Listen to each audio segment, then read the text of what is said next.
지금은 제가 돈이 없어서 투자를 실제로 못하지만 이게 쌓여 있으면요. 나중에 정말 나에게 돈이 생기잖아요. 이 중에서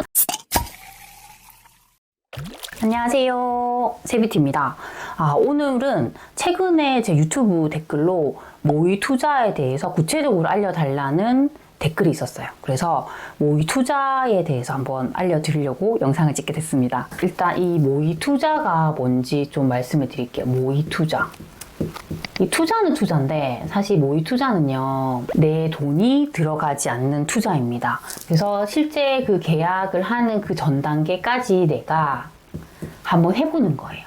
이걸 해보는 이유는 우리가 돈이 넉넉하진 않잖아요. 투자를 해놓고 나면 돈이 없어요. 돈이 없어서 투자를 할 수가 없습니다. 근데 그렇다고 해서 그냥 넉넉히 있으면 투자를 하는 실력이 늘지 않습니다. 그리고 그냥 공부만 하잖아요. 사실 이 공부도 재미가 없어요. 재미가 없는 이유는 우리가 어떤 확실한 내가 뭐 실행을 한다, 투자를 한다라는 딱 계획이 있으면 재밌거든요. 근데 내가 돈이 없기 때문에 언제 내가 실행할 수 있을지도 몰라요. 이 공부만 하다 보니까 재미가 없어요. 그래서 이걸 다 조금 더 극복할 수 있는 게 저는 모의 투자라고 생각합니다.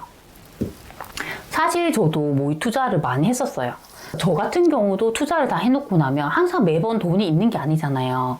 돈이 다 이렇게 들어가 있기 때문에 투자를 못 합니다. 근데 저는 제가 강의를 하다 보니까 강의하면서 물건을 막 찾잖아요. 그러면 사실 제가 직접 투자를 하지 않더라도 저는 계약 전까지는 다 해보거든요. 제가 진짜 사는 것처럼 다 해봐요. 그렇게 하다 보니까 이게 정말 저의 실력을 키우는데 도움이 되더라고요. 그래서 제가 했던 방법들, 제가 어떤 식으로 했는지를 좀 자세하게 알려드리도록 하겠습니다. 우선 첫 번째 해야 될 게 있습니다. 그게 뭐냐면 지역을 선정해야 돼요. 지역 선정. 그러니까 어떤 곳에 우리가 투자를 한다 했잖아요. 그러면 어느 지역에 할지가 우선 정해져야 됩니다. 그쵸? 그 지역이 너무 중요해요. 이 지역을 선정할 때 정말 중요한 게 그 흐름을 보는 거예요. 흐름. 이 도시가 어떤 흐름을 가지고 가느냐. 그러니까 지금 흐름이라는 건 이 도시가 상승하고 있느냐, 하락하고 있느냐. 그걸 의미합니다. 근데 이걸 이제 볼 수 있는 지표는, 우리가 봐야 되는 지표는 매매 지수 그래프. 이런 그래프를 보면서 예를 들면 이 지역이 쭉 이제 하락을 하다가 이제 저점을 찍고 반등하는구나. 이런 것들이 우리가 봐야 되는 지역이에요. 근데 이 지역이 계속 상승하고 있어요. 그럼 사실 오랫동안 몇 년 동안 이제 상승해왔다 하면 언제 하락을 할지 몰라요. 그래서 이런 것도 위험할 수 있습니다. 그래서 우리가 봐야 되는 곳들은 이제 막 저점 찍고 상승하는 곳들이 중요해요. 그래서 이런 곳들이냐를 보고 이 지역의 미분양, 입주 물량, 청약 경쟁률, 거래량 같은 데이터를 보면서 리스크가 있는지까지 확인해야 됩니다. 그래서 일단 이 지역을 잘 선정하는 게 가장 중요해요. 근데 지금 같은 시기는 이걸 파악하는 게 좀 힘들 수 있습니다. 힘든 이유는 뭐냐면 지금은 최근에 그 모든 지역들, 대부분 지역이 다 하락을 했다가 회복을 하고 있잖아요. 그러니까 이제 제자리를 찾아가는 시장이에요. 도시들이. 그러면 이 안에서 우리가 선별해야 되는 거죠. 이게 앞으로 계속 상승을 해 나갈 곳인가 아니면 얘는 하락을 할 곳인가를 선별해야 돼요. 그래서 저는 이런 시기에는 사실 아까 제가 봐야 될 리스크를 보는 지표 있잖아요. 얘들이 더 중요하다고 생각합니다. 그럼 이 지역이 회복을 하고 있는 곳이긴 한데 미분양이 늘어나고 있는가, 입주 물량이 계속 쌓이는 곳인가, 청약 경쟁률이 지금 잘 나오고 있는가, 거래량이 늘어나는가, 이런 지표를 보는 거예요. 그래서 확실하게 그래도 이런 지표가 되게 안전하다, 리스크가 없다 라고 판단되는 곳들을 일단 선정하는 게 가장 중요하다고 생각을 합니다. 이제 지역을 정했어요. 그럼 우리는 뭘 해야 되냐면 투자금을 정해야 됩니다. 근데 사실 투자금은 내가 지금 돈이 없어요. 그래도 우리니까 정해야 돼요. 정해야 되는 이유는 우리가 어떤 투자를 한다 했을 때는 결국 가장 중요한 게 내 돈에 맞는 곳, 내 돈으로 투자할 수 있는 곳을 선택하는 게 가장 중요해요. 아무리 좋은 곳이라 해도 내 돈으로 못 사면 아무 소용이 없잖아요. 그래서 일단 내가 얼마의 돈으로 투자를 할 것인가를 정하는 게 전 중요하다고 생각합니다. 그래서 만약에 실제 내가 3억이 없다 하더라도 나는 투자금 3억으로 투자할 수 있는 곳을 볼 거야 라고 일단 가정을 하는 거예요. 이게 딱 정해져야지 우리가 이 투자금으로 할 수 있는 곳들을 선택할 수 있습니다. 나는 대전을 하고 싶어. 대전이라는 곳에 투자할 거야. 라고 하면 아실 순위 분석이라는 탭이 있잖아요. 거기서 조회를 해요. 31에서 35평 이렇게 딱 정해서 조회를 해요. 조회하면 제일 비싼 아파트부터 쭉 나오잖아요. 순위가 딱 나와요. 그러면 그 아파트의 매매가 빼기 전세가를 하죠. 그럼 결국 추가적으로 여기에 뭐 복비라던가 나중 취득세 이런 게 들긴 하지만 일단 단순하게 매매가에서 전세가를 뺀 게 우리의 투자금이 되잖아요. 그러면 이렇게 해보는 거예요. 아, 최근에 여기 얼마에 거래가 됐지? 최근 전세 얼마에 맞춰줬지? 아, 대략적으로 투자금 이 정도면 되겠네. 하는 거예요. 그래서 난 3억인데 여기 지금 1등인 아파트는 3억으로 못 사. 그럼 얘는 패스하는 거예요. 그 다음을 보는 거예요. 이렇게 하면서 내 투자금으로 할 수 있는 아파트를 추려나가는 겁니다. 세 번째, 그러면 그런 아파트를 추리면서 나만의 원픽을 정하는 거예요. 나만의 원픽. 뭐 이건 사실 정답은 없어요. 근데 어차피 우리가 뭐 이 투자이기 때문에 연습을 하는 과정이잖아요. 그러면 일단 한 개를 정하는 게 전 중요하다고 생각합니다. 그럼 일단 하나를 일단 정해보는 거예요. 정해서 실제로 나는 이 아파트에 투자를 한다는 생각으로 접근하셔야 됩니다. 가장 중요한 게 매물 조사겠죠. 아파트가 정해졌으니까 이 매물을 네이버 부동산에서 전수조사를 하는 거예요. 요즘에 저는 이렇게도 많이 해요. 예전에는 네이버 매물 볼 때 최신 순으로 봤거든요. 근데 요즘에는 낮은 가격 순으로 봐요. 그 이유는 요즘에 급매물이 많이 나오기도 하고 급매랑 급매가 아닌 것의 가격 차이도 많이 나기 때문에 혹시 여기가 컨디션이 괜찮은데 가격이 낮게 나올 수도 있거든요.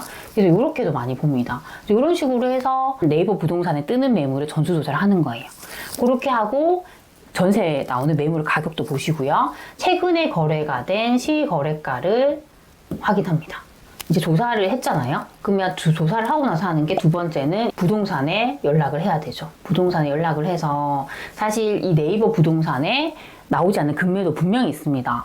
왜냐하면 너무 급매 같은 경우는 이걸 네이버 부동산에 띄웠을 때 다른 분들이 싫어할 수 있잖아요. 가격이 떨어지니까. 그래서 이걸 일단 갖고 있다가 안 올리고 뭐 지인이나 일단은 자주 이렇게 연락이 오는 투자자에게 주는 경우도 있어요. 그래서 혹시 그런 게 있는지 부동산에 연락을 해보는 겁니다. 네, 그렇게 해서 일단 급매도 체크를 하고 더 괜찮은 게 있는지 계속 부동산에 연락을 해서 매물 조사를 하는 거예요. 네 번째는 이렇게 해서 그 매물을 정해야 되는 거죠. 구체적으로 이제 매물까지 정합니다.